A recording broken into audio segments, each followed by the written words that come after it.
연말을 맞이하여 라오디가 교회 기별을 다루었고 또 연초에 믿음으로 마음의 의를 다루다가 이제 다시 시대 소망을 좀 묵상하겠습니다. 다시 질문합니다, 여러분.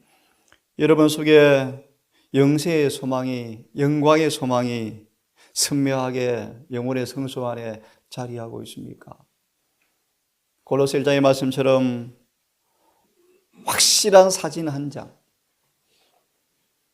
누가 하늘의 신민으로 구성될 것인지, 내가 심판을 통과할 품성이 형성되고 있는지, 내 죄가 사함받고 용서받은 그 빈자리에 주의 흠도 점도 없는 의가 성령으로 찍혀 있는지, 그 사진을 따라 날마다 순종한 우리의 삶 속에 성령을 통하여 점점 더 선명하게 주의 형상이 아로새겨 가는지, 아로새겨지는지를 한 시간 반문해 보면서 계시록 2장 7절을 먼저 읽고 한두 구절을 더 본 다음 오늘은 시대의 소망 28장 레이 마테 시간 되어지며 이제 계속해서 소망을 좀 빠른 속도로 묵상하고 또 끝나면 대쟁투를 좀 하려고 하는데요.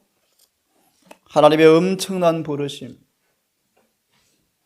그분의 자비가 얼마나 크기에 우리 마음은 녹아지고 바울처럼 목숨을 걸고 충성해버리는 그런 부르심을 다시 한번 여러분 옷깃을 여미시고 나를 부르신 부르심을 우리가 어떻게 순응해 왔는지, 나라마 택하시는 그분의 손길을 따라서 베드로처럼 성화의 최고봉을 향해서 달려가고 있는지, 끝까지 확고부도한 베드로처럼 마침내 충성을 다한 모습으로 주님께 안기는지 우리의 품성을 조사하고 우리 신앙을 다시 살펴보시면서 이 아침 계시록 2장 7절을 다시 보면서 우리 신앙을 한번 점검해 보겠습니다. 2장 7절요. 우리의 생명과를 먹기 위해서 기다려야 할 것인가? 노아 홍수 직전 생명나무를 하늘에 옮겨 심으셨는데 우리는 생명나무를 먹기 위해서 기다려서 하늘에 가서야 먹을 수 있을까? 2장 7절의 정언은 그렇게 말합니다. 우리는 지금 생명나무 과일을 지금 먹을 수 있고 먹어야 한다. 2장 7절을 주석은 말합니다.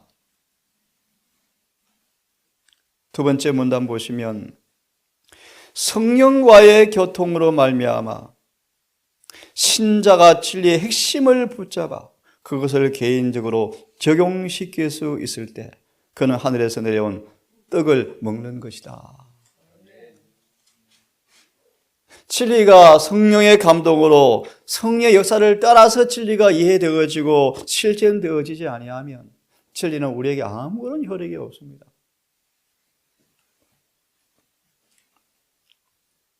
그리하여 그리스도의 생명 속으로 들어가는 것이다.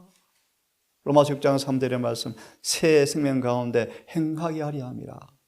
1888년 기별을 자들은 말합니다. 예수의 생명은 죄가 없습니다. 죄 없는 생애가 가능하게 되었다. 그렇게 표현하기도 합니다.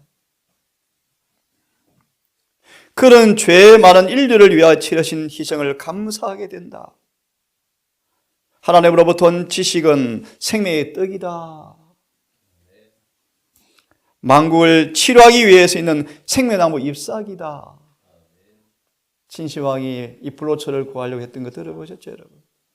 우리의 책상에, 우리의 손에 불로초가 있습니다. 불로초, 여러분. 생명가가 있고 생명나무 잎사귀가 있습니다.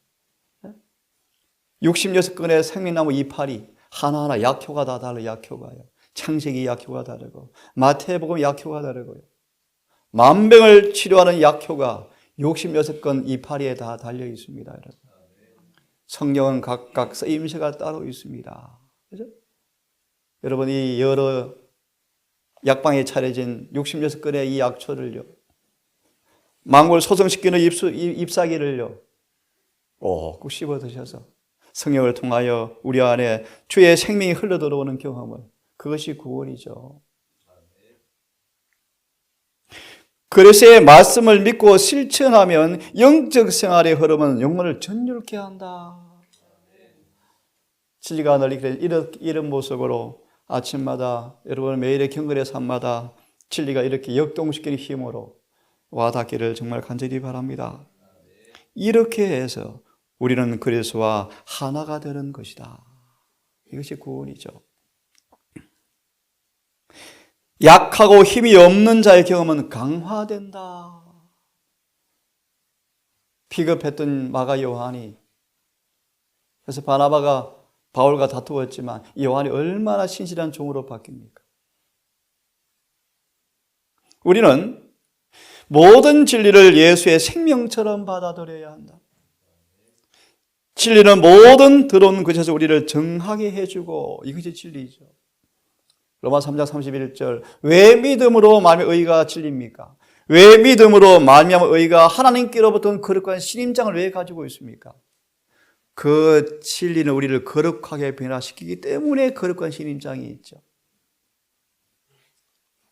진리를 붙잡았다고 우리를 구원하지 않습니다. 진리가 실천되어져야 합니다.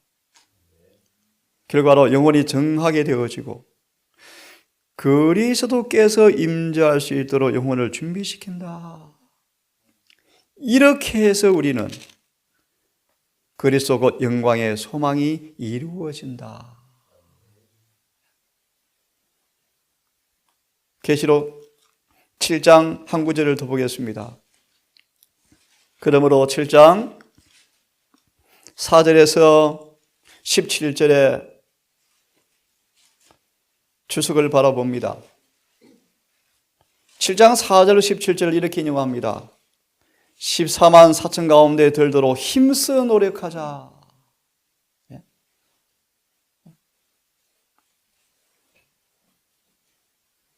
어린 양의 생명수 샘물 곁으로 인도하실 사람들, 어린 양이 그 눈에 모든 눈물이 씻겨질 사람들은 지금 하나님의 말씀인 성경 지식과 성경에 대한 깨달음을 얻고 있는 사람들일 것이다.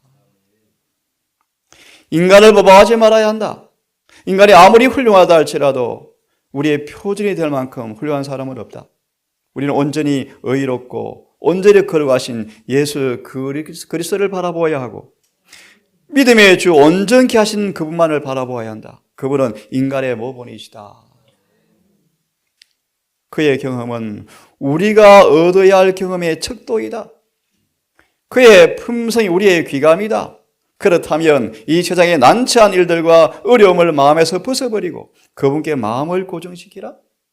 이는 우리가 그를 바라봄으로써 그의 모습으로 변화되게 하려 합니다. 아주 효과적으로 그리스도를 바라볼 수 있을 것이며 안심하고 그를 바라볼 수 있을 것인데, 그렇죠? 완전한 모본이시죠. 그분이 현명하시고 우리가 그를 바라보고 그를 생각할 때 그분은 우리 속에 계신 그리스도 곧 영광의 소망으로 자리를 잡으실 것이다. 하나님께서 우리에게 주시는 모든 능력을 가지고 14만 4천인 가운데 들도록 힘써 노력하자. 다시 한번 오랜만에 시대의 소망을 다시 한번 우리 묵상해 가면서 다시 한번 우리의 삶의 목표를 말씀을 통해서 제시했습니다. 우리는 모든 이점을 다 활용하여 14만 4천 가운데 들도록 힘쓰자. 그러게 우리의 마음속에 영광의 소망인 사진이 선명하게 에녹처럼 딱 자리하여 이것이 주의 길인가? 이것이 주의 품성이 맞는가? 하나 더 갑자기 기억이 납니다. 이런 영광의 소망이 내 안에 자리하고 있는가? 진단표가 하나 있습니다. 다시요. 내 안에 예수께서 영광의 소망으로 자리하고 있는가?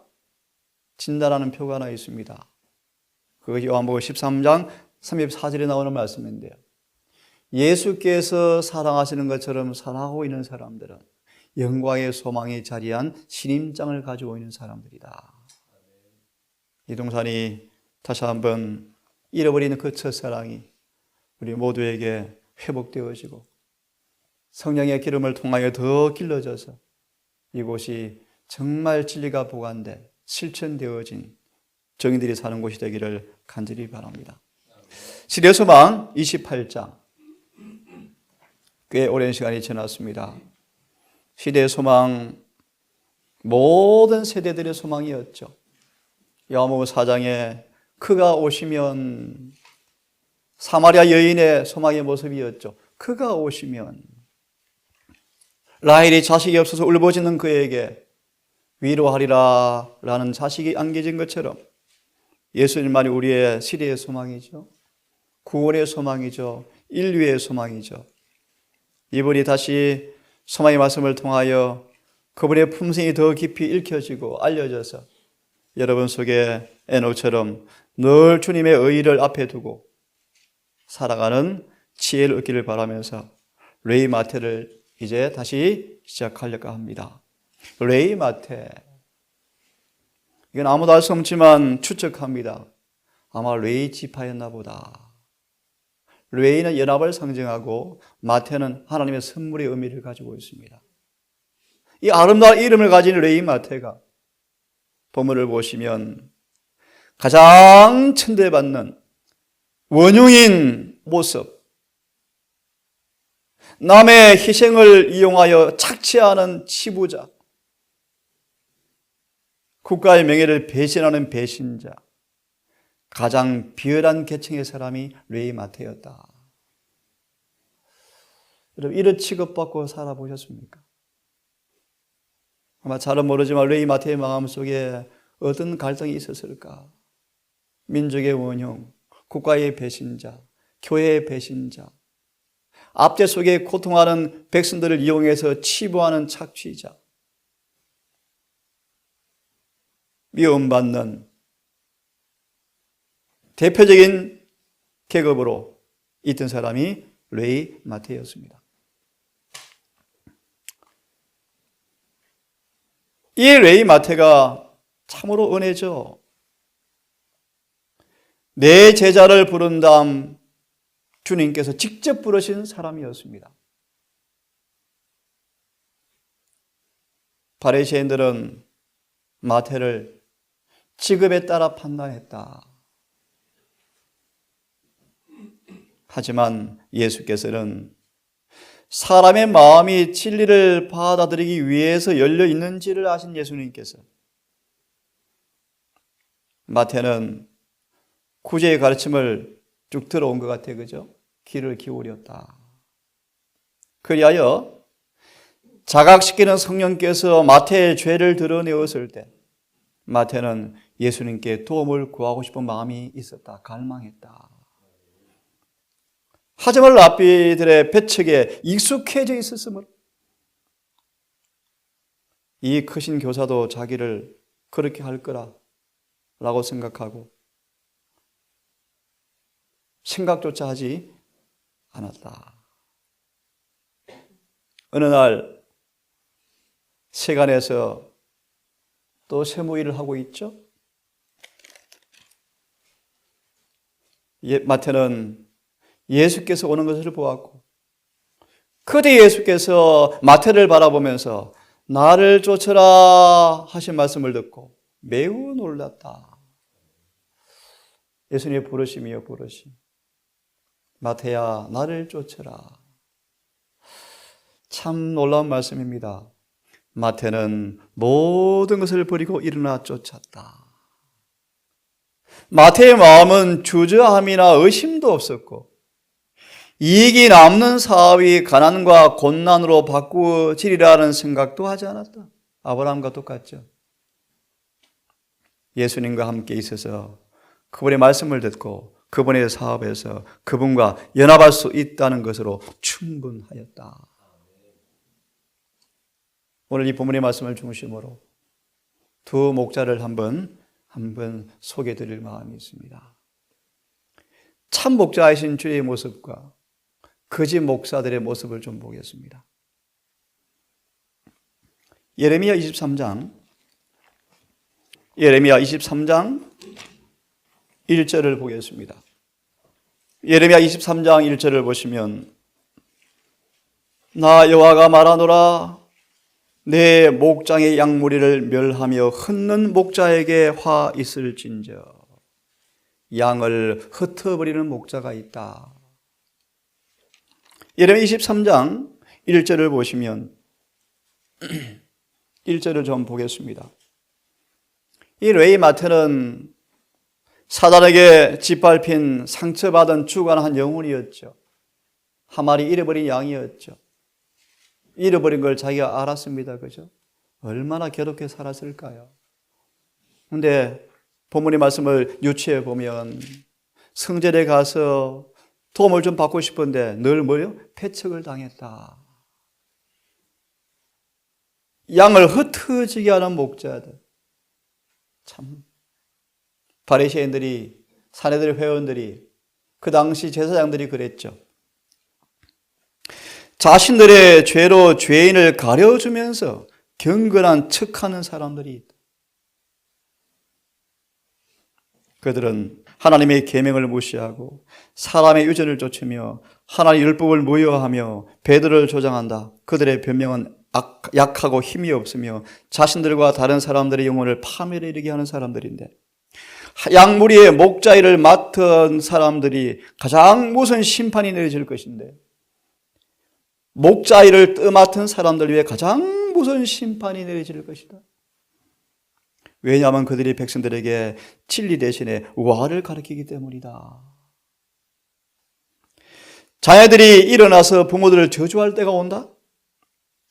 빛을 보고 죄를 깨달았지만 그들의 구원 문제를 목사들에게 위탁해온 교회의 신자들이 하나님의 날에 다른 어떤 사람도 그들의 죄를 대적할 수 없다는 것을 알게 될 때 울부짖는 소리가 들릴 것이다. 나는 잃어버림을 당했다. 영혼이 잃어버림을 당했다. 사람들은 거짓을 설교하던 진리를 중재하던 목사들을 갈기갈기 찢을 수 있었으면 하고 생각하면서 달려들 것이랍니다. 이 시대에 순수한 진리는 생활의 계획을 요구하지만 그들은 진리에 살아가면서 스스로 분리시켰고, 그들에 관해서는 이스라엘아 내가 내 자신을 망하게 하였도다 라고 말할 수 있을 것이다. 주께서 그 백성들에게 한 기회를 보내신다. 나팔을 내 입에 댈지어다. 대적이 톡소리처럼 여호와의 집에 덮치리니 이는 무리가 내 언약을 어기며 내 율법을 범함이로다. 고대 이스라엘의 죄가, 통일한 죄가 현대 이스라엘에게 그대로 이루어지고 있답니다. 여러분, 그대로. 선지자의 말씀은 순종되어지는 것이 드물어요. 한 말씀을 더 봅니다. 에스겔 34장을 펴시겠습니까? 에스겔 34장 16절을 보겠습니다. 15절부터 나 주 여호와가 말하노라. 내가 친히 내 양의 목자가 되어서 그것들로 누워있게 할지라. 잃어버린 자를 내가 찾으며 쫓긴 자를 내가 돌아오게 하며 상한 자를 내가 싸매며 병든 자를 강하게 하려니와 살찐 자와 강한 자는 내가 멸하고 공의대로 그것들을 먹이리라. 참 목자의 모습이요. 주소를 보시겠습니까? 오늘 여기까지만 하고 내일 이어서 하겠습니다. 이 구절을 인용하시면서 이렇게 말합니다. 그리스도께서는 이 예언들을 자신에게 적용시키고 자신의 품성과 이스라엘 지도자들의 품성을 대조해 보이셨다. 바리새인들은 양우리에서 바로 한 마리를 몰아냈는데 그게 누구죠? 요한복음 9장에 소경을 쫓아내고 있었죠. 하나님의 대표자로 부름받은 이 바리새인들이, 제사장들이 한 마리 양을 지금 쫓아내고 있었다. 그가 바로 눈먼 바디메오가 소경이었었죠. 그 까닭은 그가 그리스도의 능력을 담대히 증거했기 때문이었다. 그들은 참 목자가 자신에게로 이끌고 있는 한 영혼을 잘라버렸다. 이 일로서 그들은 저들에게 위임된 일에 대하여 무지할 뿐 아니라 양무리의 목자로서 신임을 받을 가치가 없음을 나타내 보였다. 예수께서 바리새인들 앞에서 저들과 선한 목자를 대조하고 자신을 주의 양무리의 참된 관리인으로서 자신을 가르쳐 주었다. 참 목자가 흩어진 이 한 마리 레위 마태를 부르셨어요. 내일 이어서 그 말씀을 좀 드리겠습니다. 여러분, 오늘도 우리 참 목자의 양 우리 안에서 그분의 보호 아래서 마음껏 푸른 초장과 물을 마시면서 원수의 목전에 상을 베푸는 신나는 승리의 경험들을 오늘도 하기를 바라고요. 우리 영혼을 살찌우게 하고 상처난 부분을 싸매고 치유하시는 그 은혜가 오늘도 경험되어져서 다윗처럼, 자주 인용한 다윗처럼, 이와는 나의 피난처입니다, 나의 반석이십니다 라는 고백이 오늘도 우리 삶 속에서 울려 퍼지는 하루 되기를 바라면서 말씀을 줄이겠습니다. 아버지, 잃어버린 한 마리 양, 거의 급한 죽어가고 있던 한 마리 양 레이 마테를 부르신 우리 주님, 동일한 부르심으로 우리를 부르시고 이곳에 있게 하셨습니까? 전장터에서, 치열한 대쟁투에서 머리부터 발끝까지 상하고 터진 흔적밖에 없는 문둥병 환자였던 우리를 안으시고 씻기시고 입히시고 치유하시는 주의 은혜를 우리가 경험합니다. 이 목자 우리 주님을 배신할 수가 없음을 고백합니다. 하나, 우리의 무지와 게으름과 영적 나태 때문에 수없이 반역한 우리를 아버지 용서해 주시고 배은 망대의 죄가 더 이상 첨틀되지 않도록 성령으로 우리를 인쳐 주셔서 반석처럼 요동하지 아니하는 그런 믿음의 사람으로 자라게 되기를 소망합니다. 오 주님이시여, 우리를 친히 목자이신 주님께서 인도하심을 감사하며 인간의 혀가 섞이지 않은 오류가 전혀 없는 순수한 하늘의 젖으로 우리를 먹이심을 감사합니다. 주의 은혜 시간 동안, 얼마 남지 않은 시간 동안에 우리 영혼이 건강해져서 어떤 마귀의 시험에도 넘어지지 아니하는 주님과 같은 모범을 닮는 우리가 되게 해 주셔서 승리의 주역이 되게 하시고 이와 아는 지식을 증가하는 마지막 주자가 되게 하시며 속히 복음 사업을 마치고 더 이상 전쟁이 없는, 눈물이 없는 우리 주님의 그 나라가 속히 오기를 소망합니다. 주여, 우리 모든 가족들 한 형제여 한 자매라는 사실을 잊지 말게 해 주십시오. 가로 유다까지 사랑하신 주님의 모범을 따라서 서로를 위한 사랑이 뜨거워지게 하시고 사랑이 식어지는 저를 절대로 범치 말게 하시며 이곳에 한 우리 안에 한 목자 주님을 모시는 같은 형제 자매라는 사실을 잊지 말고 서로 사랑하는 동성가족되게 인도해 주시옵소서. 오늘도 한 날을 주여 맡겨오니 여러 영혼들, 연약한 영혼들을 일일이 기억하셔서 속히 소성되게 하셔서 함께 전에 모여 마음을 다해 찬양하며 주의 말씀에 청종하는 예배가 될 수 있도록 인도해 주시기를 우리를 사랑하시는 예수님 이름으로 기도드리옵나이다.